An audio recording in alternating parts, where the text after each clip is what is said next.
Good afternoon, everybody. It's my pleasure to welcome you all to the committee meeting for curriculum instruction and assessment.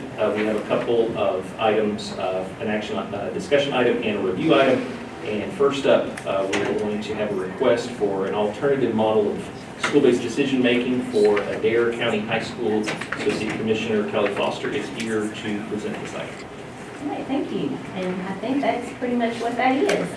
Adair County High School would like to have one non-voting student member added to their site-based council. And so schools can request to do an alternative model, and this would fall under the alternative model guidelines. And recently, I can't remember if it was in December or October, you've seen one of these before for another high school in the state. So it's pretty simple. Commend Adair County Yes. for this move. Excellent. I hope other districts will follow, or other school-based councils will follow. Any questions? Mary, hello. Me too. Want to see one now? Okay, so this is an action item, so we need a motion and a second from committee members. So Elisa moves, second from Sam. Any other discussion? All in favor? Aye. Any opposed? Thank you. Thank you. All right. And then next up, we have a review item. This is a first reading, so we have no action necessary today. This is changes to 704 KAR 3015, the Kentucky All-Stars for Preschool Program. Associate Commissioner Amanda Ellis is here with other staff members, and we want everybody introduced, and then we can. Absolutely. So I'm really happy to have, I think, my preschool gurus, I call them. They're the experts, truly. Bill Buchanan and Sally Shepard. And actually, so what we're here to do is to bring forward the proposed regulation to implement the requirement of KRS 1998943 for state-funded preschool program sites to participate in the Kentucky All-Stars. And so the reason we did the PowerPoint is it's a little odd that we are doing the All-Stars for a preschool program that is also for childcare. And so I wanted Bill and Sally to be here to kind of explain why we're here, why are we bringing a reg forward, and to introduce you all to the next steps, really, of where we are with All-Stars. So Bill, I'm going to turn it over to you to get started. Sure, yeah. So this is the first reading of the Kentucky All-Stars regulation. And the purpose of the regulation, of course, is to implement the requirements of KRS 1998943, which is a child, actually, CHFS statute. But it calls for participation of all public programs, early childhood programs, preschool, Head Start, and child care, participation in a graduated early childhood rating system. So what is All-Stars? All-Stars is a tiered quality rating improvement system. It's replacing a voluntary 4-star system with a mandatory 5-star system, again, that requires preschool, Head Start, and child care's participation in the system. And the goal really is to have a unified system of quality early childhood services in Kentucky, as well as to ensure that we have access to high quality early childhood services. And that's what this, I think, regulation is really about. So in 2015, KRS 1998943 was amended to include this participation. Regulations, it also requires promulgation of regulations to ensure that the rating system is administered in a fair and equitable manner. And we want to ensure that public and early childhood partners, we want to assure the public, we want to assure early childhood partners that 5-star preschool center, the quality of that center is the same as a 5-star center for child care or Head Start.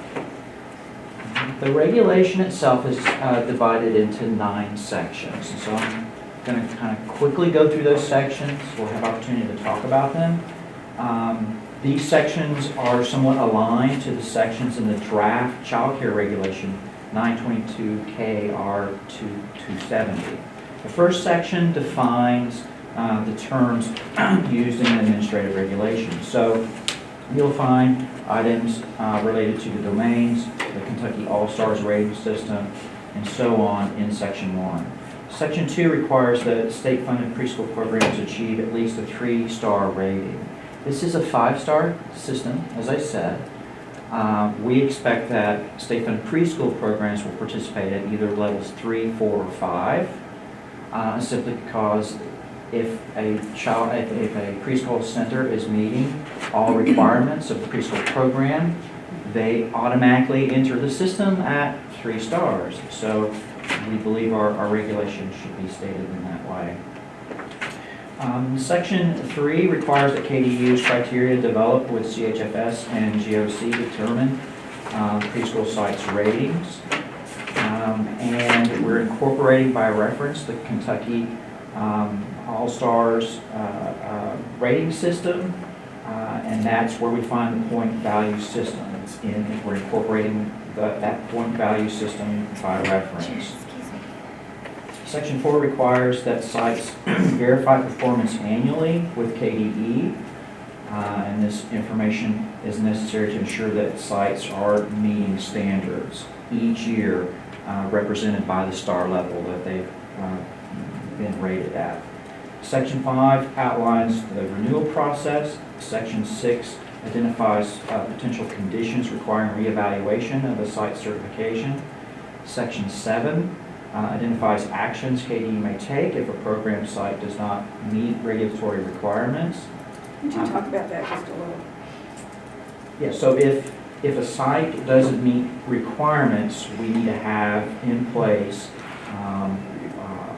steps for either addressing those concerns and maintaining their star, or potentially having to revoke that star if they don't meet requirements.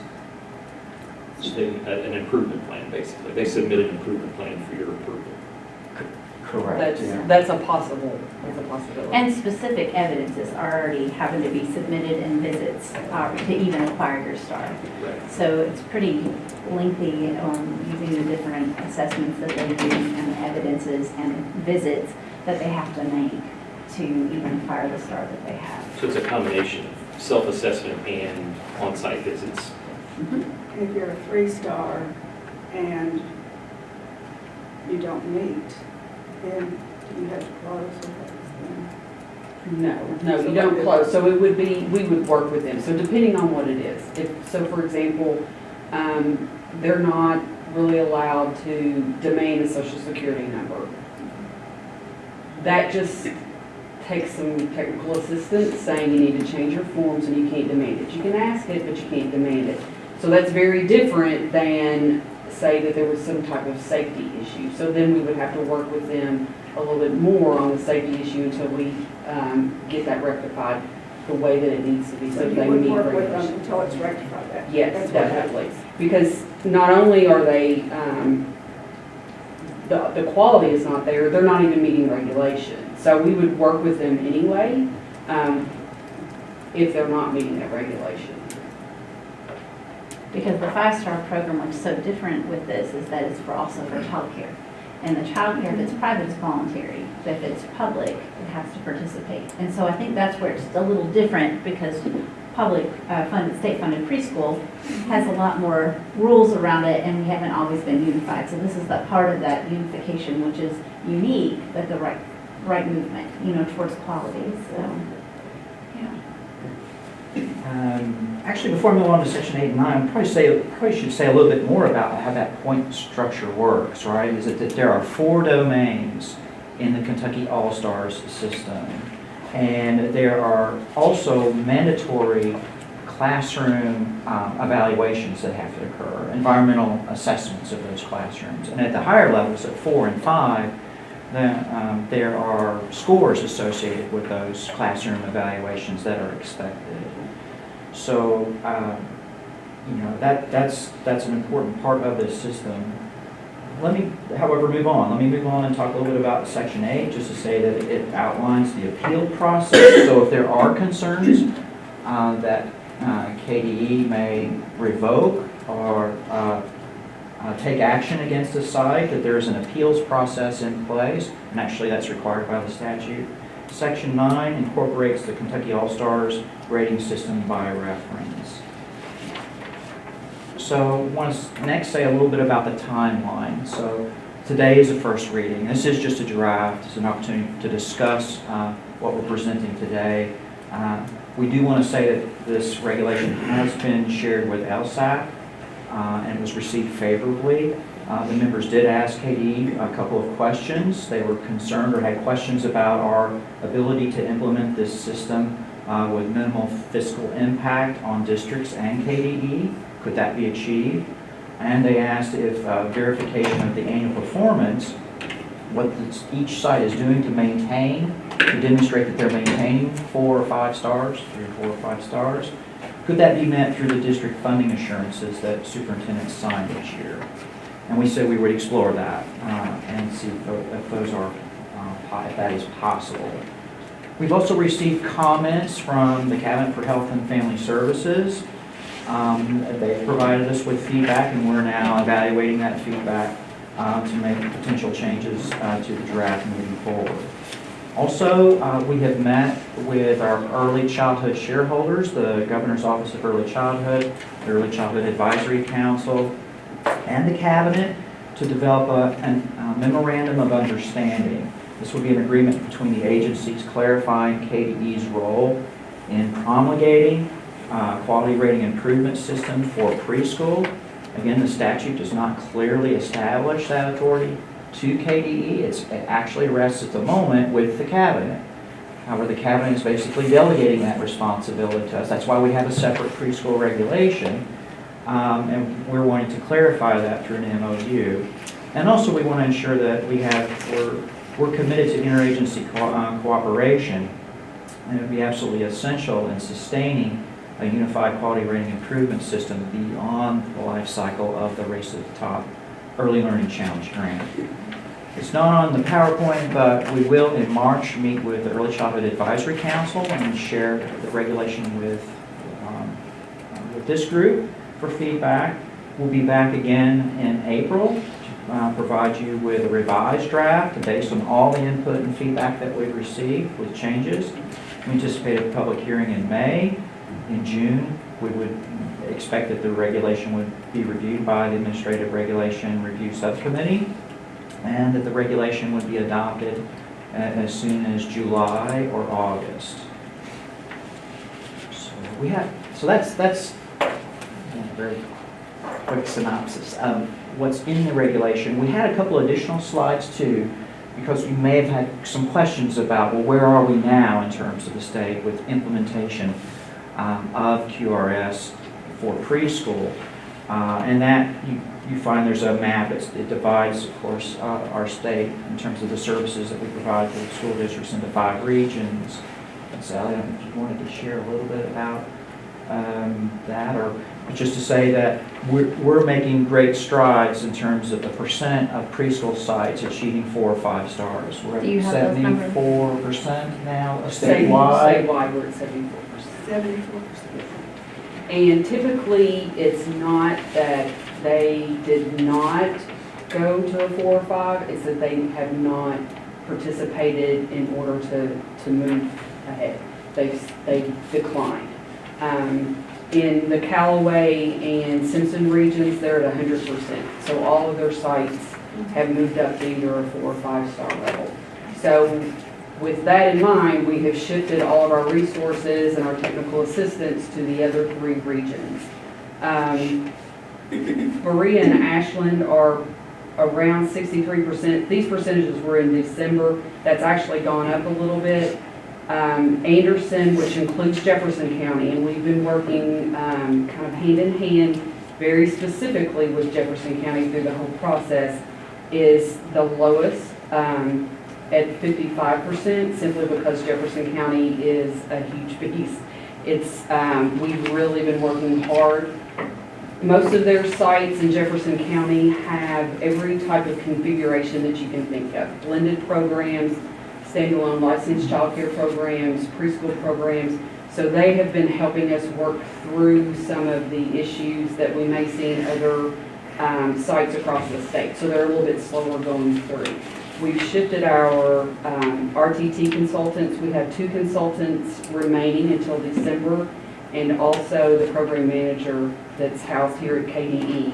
through Race to the Top. So those two consultants are in the Ashland and the Anderson regions so that we can give them more attention and actually personalized attention. So those consultants call frequently, visit sites, talk to principals, talk to preschool coordinators, superintendents, and try to entice them to move up in the quality rating system. Does this include childcare? These numbers do not. These are only state-funded preschool with blended Head Starts. That's state-funded. And do we know very much about childcare centers in terms of star ratings? They have their own ratings. They're actually, I do not have the specifics right now, but they are tracking theirs just like we are. Those will be publicly reported, should be in May. It's my understanding as of, I guess, 2 weeks ago that they had planned on filing an E-reg in April, which would require Kentucky All-Stars for childcare. And then at the same time, it would revoke their regulation requiring, or actually having the Stars for Kids now. So Kentucky All-Stars would go public for childcare, so you could see that publicly reported. Do you see a lot of assistance being needed there, or do you have any idea about that? In the childcare, it depends on the center. I know that they, through Race to the Top, they've been really doing a really heavy lift statewide, supporting those programs, especially those ones that have volunteered in the past. And then also trying to, again, entice some of those programs to increase their quality. So there has been a lot of resources through Race to the Top for that. So our regulations will be very similar. The regulation, the E-regulation that will be filed in April and the one you're reading today, there are a lot of similarities. And of course, there are differences, all right? Because child care, they'll have entire sections devoted to subsidy and the graphs associated with the per child rates. All right? There's in-home child care requirements that their regulation will clearly define in terms of criteria. So there will be differences. And I think that was one of the challenges with us moving forward with just one regulation with all. The agency felt it would be best to move forward with separate regulations, given some of the differences between the programs, and yet commit to a unified system. So again, a 5 is a 5 is a 5, through a memorandum of understanding. What is a non-monetary incentive in a fund? Sounds So like money. no, it would be training. So there were several training opportunities. So if you go to the stay-along training, you get the materials that go along with that training to put into your classroom. So these numbers then are the cost of that training? Yes, so it's materials, facilities, trainers, travels in some instances. So they don't get a check. They get professional learning and materials for their classroom to increase their quality. So in the child care centers, which are different than preschools, so this star rating applies, but again, are they public child care or are they private? They have to if they're public. If they're private, they can elect to participate. So if they receive any type of public funding, Okay. they're required to participate. Okay. So if they're completely funded through the families who serve them or some other entity pays the bills for those, then they're not required to, but they are very strongly encouraged. So, but what about even on a partial basis? Any public funding. Any at all Yes. puts you in that, Yes. better get And this. so they enter in at star level 1. That's when we say mandatory participation for childcare. That's what it means, mandatory 1. However, if they improve quality, right, if they show participation in 2 of the domains that deal with staff qualifications, and the domain, right, that deals with classroom quality, right, then they can move up to star level 2. And if I'm not mistaken, then that's higher per child reimbursements. And so it's a staired approach going up to level 5. The more quality they provide, the higher the per child amount is in terms of subsidy. So there are incentives built into that system for childcare to improve quality.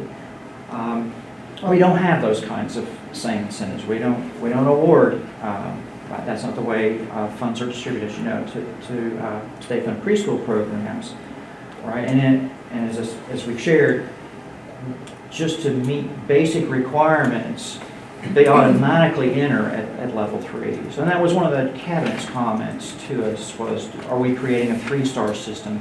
And we believe we are not creating a separate 3-star system. We'll be very clear about that. Right? We're just entering a unified 5-star system at a different place. So we're entering the system at level 3. And when there are concerns with quality, it's not that we would reduce their quality rating to a 2 or a 1. They simply wouldn't get a star until they address any issues that would restore that star to a 3, 4, or 5. At least that's the way we envision it. That's the way we see it. And that's going through Race to the Top and all the development of this, that's several states, that is the same type of pattern that they have. Okay, good questions, discussion, any further comments on this one? Just that I commend you. This is such stellar work. Will benefit our preschoolers as they go into elementary. Great. They are the rock stars on this. I give them Rock full stars. credit and fantastic collaboration with the Governor's Office for Early Childhood and CHFS. And it's long, hard conversations, but I think the outcome is what everyone wants, is a unified system. And I think it was telling when the superintendents were encouraged by that. That's a sign that we're moving in the right direction. It's So, a good step to include the kids. So we look forward to hearing from you again in April. yeah, thank you very much. Thank you. And that concludes our business here. Just need a motion, a second to adjourn. Donna moves and Elise seconds. All in favor of adjourning? Aye. It's unanimous. Thanks, everybody.